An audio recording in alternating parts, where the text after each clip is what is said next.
Judicial commission की supreme court में 2 ad hoc जजेस की तैनाती की मंजूरी। जस्टिस रिटायर्ड सरदार तारिक मसूद और जस्टिस रिटायर्ड मजहर आलम मियां खैर एडहॉक जज होंगे। जराये के मुताबिक जस्टिस सरदार तारिक मसूद के नाम की मंजूरी 8A के तनासुब से दी गई। जस्टिस मुनीब अख्तर ने जस्टिस सरदार तारिक मसूद की बतौर एडहॉक जज तैनाती पर इख्तिलाफ किया। जस्टिस मजहर आलम मियां खैल के नाम की मंजूरी 6-3 के तनासुब से दी गई। बतौर एडहॉक जज तैनाती 1 साल के लिए की गई। जस्टिस मजहर आलम मियां खैल से दोबारा रजामंदी के बारे में पूछा जाएगा।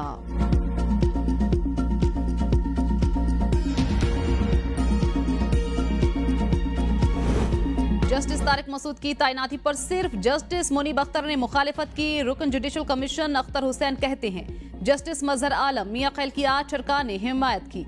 जस्टिस मजहर आलम मियां खैल ने व्हाट्सएप पर माजरत की। चीफ जस्टिस रिटायर्ड मजहर आलम मियां खैल से बात करेंगे।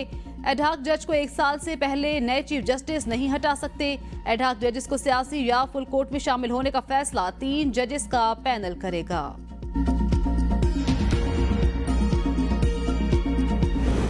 एडहॉक जजेस तकर्री की तजवीज उसी दिन आई जब सुप्रीम कोर्ट ने मखसूस नशिस्तों पर PTI के हक में फैसला दिया।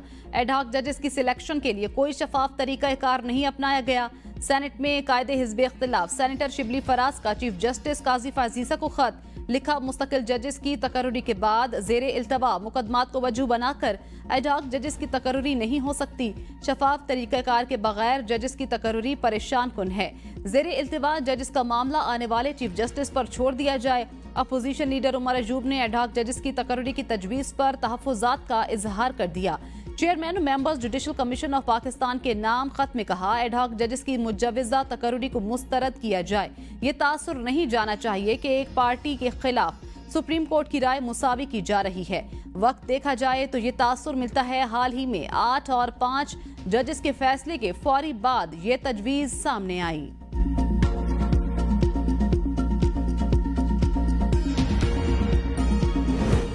इलेक्शन कमीशन किसी किस्म के दबाव को खातिर में न लाते हुए आइन और कानून के मुताबिक काम जारी रखेगा। इलेक्शन कमीशन का मखसूस नशिस्तों बारे सुप्रीम कोर्ट के फैसले पर अमल दरामद का फैसला।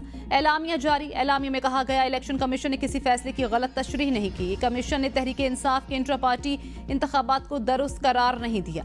इलेक्शन कमीशन के फैसले के खिलाफ PTI मुख्तलिफ फोरम्स पर गई लेकिन हमारे फैसले को बरकरार रखा गया। जिन 41 अरकान असम्बली को आज़ाद करार दिया गया उन्होंने अपने कागजात में नामजदगी में तहरीक इंसाफ का जिक्र किया, न पार्टी की वाबस्तगी जाहिर की।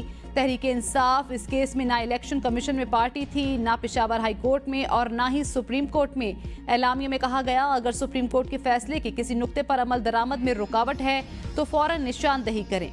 रुकावट की सूरत में मजीद रहनुमाई के लिए सुप्रीम कोर्ट से रिजू किया जाए।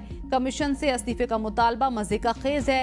सियासी जमात की तरफ से चीफ इलेक्शन कमिश्नर को निशाना बनाने की भी मजम्मत।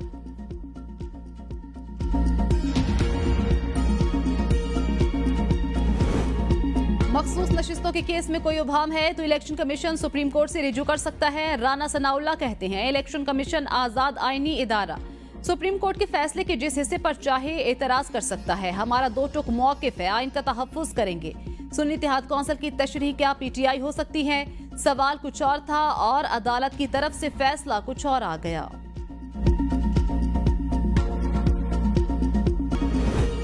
जजेस मुल्क चलने दें, जिसे वापस लाना चाहते हैं वो मुजरिम है। मखसूस नशिस्तों पर सुप्रीम कोर्ट का फैसला। मुल्क में अदम इस्तेहकाम पैदा करने की कोशिश। वज़ीर आला पंजाब मरियम नवाज मखसूस नशिस्तों बारे अदालती फैसले पर खुलकर बोल पड़ी।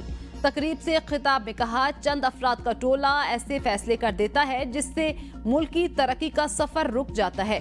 हुकूमत 5 साल मुकम्मल करेगी। किसी ने सियासी अदम इस्तेहकाम लाने की कोशिश की तो आहनी हाथों से निपटा जाएगा। सुप्रीम कोर्ट के मौजूदा फैसले से इंसान की अकल दंग रह जाती है। जजेस ने वो फैसला दिया जो मांगा ही नहीं गया। एक शख्स को नवाजने और एक शख्स को लाने के लिए आइन को रीराइट किया गया। जजेस फैसले जमीर की आवाज पर नहीं आइन और कानून के मुताबिक करें। एक जमात का काम फितना और इंतशार फैलाना है। पता नहीं वो किधर से लॉन्च हुए, कहां से पैसा आता है। जब मौका मिला इन्होंने आग, खून और इंतशार का खेल खेला। कहा जा रहा है एक औरत जेल में है, वो अपनी हरकतों की वजह से जेल में है। कलअदम डीजीपी के सरबराह नूर वली महसूद की खुफिया कॉल मंजर आम पर आ गई। खुफिया कॉल में नूर वली महसूद को पाकिस्तान में दहशतगर्दाना कार्रवाई के लिए दहशतगर्द को हिदायत देते सुना जा सकता है। नूर वली महसूद के मुताबिक अमनो अमान की सूरत हाल बिगाड़ने के 2 तरीके। पहला तरीका सरकारी स्कूल या अस्पताल को धमाके से उड़ाना, दूसरा तरीका पुलिस और फौजियों के घरों को तबाह करना है।